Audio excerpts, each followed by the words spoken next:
வணக்கம். நான் உங்கள் ஜெயா. இன்றைக்கி இந்த வீடியோவில் கேட் சோப்மன் எழுதின அ பேர் ஆஃப் சில்க் ஸ்டாக்கிங்ஸ் இந்த சிறுகதையோடைய சமரியை பார்க்கலாம் வாங்க. மிஸ்ஸஸ் சோம்பர்ஸ் இவங்களுக்கு திடீர்னு பார்த்தீங்கன்னா $15 வந்துடுது.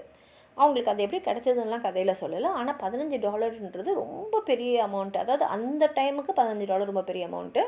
இப்போ வந்து ஒரு $1000 நம்ம கையில் கிடச்ச மாதிரி நினச்சிங்களேன். இப்போ இவ்வளோ பெரிய பணம் அவங்களுக்கு கிடச்ச உடனே அவங்க வந்து இதை எப்படிலாம் வந்து நல்ல முறையில் வீட்டுக்கு தேவையான முறையில் நம்ம செலவு செய்யலான்னு யோசிக்கிறாங்க. ஏன்னா அவங்களுக்கு நிறைய குழந்தைங்க. முதல்ல வந்து அவங்க நினைக்கிறாங்கன்னா, ஒரு குழந்தைக்கு ஷூவே சரியில்லை, அதனால் நல்ல ஷூவாக வாங்கி தரணும். அப்புறம் எல்லா குழந்தைங்களுக்கும் வந்து புது ஷர்ட்ஸ் தைக்கணும். அதே மாதிரி ஒரு குழந்தைக்கு கவுன் தைக்கணும். அதுக்கப்புறம் வந்து பெண் குழந்தைங்களாம் இருக்காங்களா, அவங்களுக்குலாம் புது ஸ்டாக்கிங்ஸ் வாங்கணும். அப்புறம் எல்லாருக்குமே புது தொப்பி வாங்கணும். ஏன்னா வந்து எல்லாமே அவங்க போட்டு ட்ரெஸ்லேருந்து ஸ்டாக்கிங்ஸ்லேருந்து எல்லாமே பார்த்திங்கன்னா அவங்க தச்சு அந்த டார்னிங்லாம் பண்ணி அப்படி தான் அவங்க வந்து அப்படியே நாளை ஓட்டிக்கிட்டே இருக்காங்க. இப்போ இந்த மாதிரி எல்லாருக்கும் புது ட்ரெஸ் வாங்கி கொடுத்துட்டா எல்லாருமே வந்துட்டு ஃப்ரெஷ்ஷாக இருப்பாங்க, அழகாக இருப்பாங்க. அதனால் வந்து நம்ம இதெல்லாம் பசங்களுக்கு செய்யணும். இதெல்லாம் யோசிக்கும் போது அவங்க மனசில் தனக்குன்னு ஒன்று வாங்கணுன்ற எண்ணமே வரல. வெறும் குழந்தைங்களுக்கு இதை வாங்கணும், இந்த பொண்ணுக்கு இதை வாங்கணும், அந்த பொண்ணுக்கு இதை வாங்கணுன்றாங்க. இதுலேருந்தே நமக்கு தெரியுது இவங்க தான் வந்து குழந்தைங்கள பார்த்துக்கிறாங்க. அதே மாதிரி அவங்களுக்கு நிறைய குழந்தைங்களும் இருக்குதுன்றது நமக்கு புரியுது. ஏழ்மையான நிலைமையில் இருக்காங்கன்றதும் புரியுது. ஏன்னா அவங்க வந்து சொல்கிறாங்க, எல்லா ட்ரெஸ்ஸையும் தினமும் வந்து தைக்க வேண்டியிருக்கு. அப்போ அது வந்து எவ்வளோ பழைசாக இருந்ததுன்னா தினமும் கிழிஞ்சின்ட்டுருக்கும். அவங்க போகிறதுக்கு வேறு ஆடையும் இல்லாததுனால தான் அவங்களுக்கு எல்லாம் புது ட்ரெஸ் வாங்கணும்னு நினைக்கிறாங்க, புரிஞ்சுடுது. அப்போது அவங்க நினச்சி பார்க்குறாங்க, நம்ம ஒரு காலத்தில் எப்படி இருந்தாலும் கல்யாணத்துக்கு முன்னாடி வந்து என்ன மாதிரி ஒரு வாழ்க்கை இருந்தோம். ஆனால் கல்யாணம் ஆகிடுச்சு, அப்புறம் நிறைய குழந்தைங்க பிறந்துட்டாங்க. அப்போ வந்து அவங்களுடைய வாழ்வாதாரம், அதுக்கப்புறம் அந்த லைஃப் ஸ்டைல் எல்லாமே வந்து ரொம்ப ரொம்ப ரொம்ப ரொம்ப இறங்கி பின்தங்கி போயிட்டாங்க. இப்போ அவங்க நிலைமை எல்லாமே வந்து குழந்தைங்களுக்கு இப்போ நம்ம என்ன செய்யணும். ஏன்னா வந்து அவங்களுக்கு வந்து ஒரு காலத்தில் நம்ம இப்படி இருந்தோமே நினச்சி பார்க்க கூட இப்போ நேரம் இல்லை. அதே மாதிரி ஐயோ நாளைக்கு எப்படி இருப்போம், எதிர்காலத்தில் எப்படி இருப்போம்னு கவலைப்படுறதுக்கும் நேரம் இல்லை. ஏன்னா அன்னைய பொழுதுக்கு நம்ம என்ன செய்யணும்னு கவலைப்படுறதுலையே அவங்க நேரம், அவங்க எனர்ஜி எல்லாமே வந்து அவங்களுக்கு அப்படியே போய்கிட்டே இருந்தது. இப்போ வந்து குழந்தைங்களுக்கு இது வாங்கணும்னு முடிவு நல்லா பண்ணிவிட்டு அவங்க என்ன பண்ணுறாங்க, சரி ஒரு இடமா போய் பேரம் பேசி குழந்தைங்களுக்கு என்ன வாங்கணும்னு பார்க்குறாங்க. அப்படி போகிறதுல ரொம்ப ரொம்ப களைச்சிடுறாங்க. அவங்க மத்தியானம் சாப்பாடு கூட சாப்பிட்லன்றது அவங்களுக்கு மறந்து போயிடுது. அப்படியே ஒரு சேல்ஸ் கவுண்டரில் போய் உட்காந்துக்கிட்டு அப்படியே யோசிச்சுக்கிட்டே இருக்கும்போது அவங்கள அறியாமல் பக்கத்தில் வந்து ஒரு சில்க் ஸ்டாக்கிங்ஸ் வந்து தொங்கின்னு இருக்கு. ரொம்ப நல்லா ஒரு காஸ்ட்லியான விலை அதிகம் உள்ள ஒரு சில்க் ஸ்டாக்கிங்ஸ் தான்.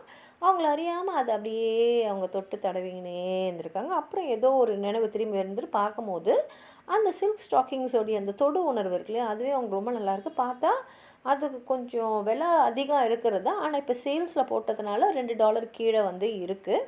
அந்த $2ன்றதே அவங்களுக்கு ஒரு பெரிய அமௌண்ட்டு தான். $2 கொஞ்சம் கீழே இருக்குது. ஆனாலும் வந்து அவங்களால அதை கண்ணிலேருந்து எடுக்க முடியல. நிறையா ஸ்டாக்கிங்ஸ் விதமான கலரில் இருக்குது. அவங்க சைஸ்க்கே நிறையா இருக்குது. அதுக்கப்புறம் பார்த்தீங்கன்னா ஒரு பிளாக் கலர் ஸ்டாக்கிங்ஸ் அப்படியே தொடும் போதே அவங்களுக்கு அவ்வளோ நல்லாயிருக்கு. அது வந்து $2 கீழே தான். அதை அவங்க வாங்கிடுறாங்க. வாங்கிட்டு லிஃப்ட்டில் போய் லேடிஸ் ட்ரெஸ்ஸிங் ரூமில் போயிட்டு அவங்க போட்டிருக்கிற அந்த காட்டன் ஹோஸை வந்து ரிமூவ் பண்ணிவிட்டு அந்த சில்க் ஸ்டாக்கிங்ஸை போடுறாங்க. அது வந்து போடும்போது அந்த தோலில் வந்து அது படுது இல்லையா, அந்த உணர்வே வந்து அவங்களுக்கு அவ்வளோ அருமையாக இருக்குது. அதுக்கப்புறம் அவங்க வந்து தானாக ஒரு இது மாதிரி போய் அப்படியே நேராக ஷூ டிபார்ட்மெண்ட் போகிறாங்க. அங்கே வந்து நல்ல ஸ்டைலிஷாக அவங்க காலை ரொம்ப அழகாக காட்டுற மாதிரி பூட்ஸ் வாங்குகிறாங்க. அப்போ இதை போட்டு அவங்களுக்கு பார்க்கும்போது அவங்க காலை அது அப்படின்றத அவங்களால நம்ப முடியல. இப்போ பூட்ஸ் வாங்கிட்டோன்னே நேராக அவங்க வந்து க்ளவுஸ் விற்கிறது கவுண்டரில் போய் அவங்க கைக்கு ஏற்ற மாதிரி ரொம்ப அழகாக நல்லா அருமையாக ஃபிட் ஆகிற மாதிரி க்ளவுஸ் வாங்குகிறாங்க. அதுக்கப்புறம் 2 ரொம்ப விலை மதிப்பு இருக்கக்கூடிய ஒரு ஃபேஷன் மேகசின், இதெல்லாம் அவங்க வந்து ஒரு காலத்தில் கடந்த காலத்தில் வாங்கிட்டு இருந்த மேகசின், அதை வாங்குகிறாங்க. இப்போ என்னோ தெரியல அவங்களுக்கு ரொம்ப ஒரு கான்ஃபிடென்ட் ஆகிடுது. அவங்க நடக்கிற விதம், அவங்க பார்க்குற விதம், அவங்க ஆட்டிடியூடு, அவங்க தன்னைத்தானே வந்து நடத்திக்கிற விதம்லாம் வித்தியாசமாக இருக்குது. அப்படியே நேராக வராங்க. ஒரு பெரிய ஃபேஷனபிள் ரெஸ்டாரண்ட்டில் போய் லஞ்ச் சாப்பிட்றதுக்கு உட்காராங்க. இத்தனை நாள் வரைக்கும் இந்த மாதிரி ஒரு ரெஸ்டாரண்ட்டுக்குள்ளே போகிறத பற்றி அவங்க நினச்சி பார்த்தது கூட இல்லை.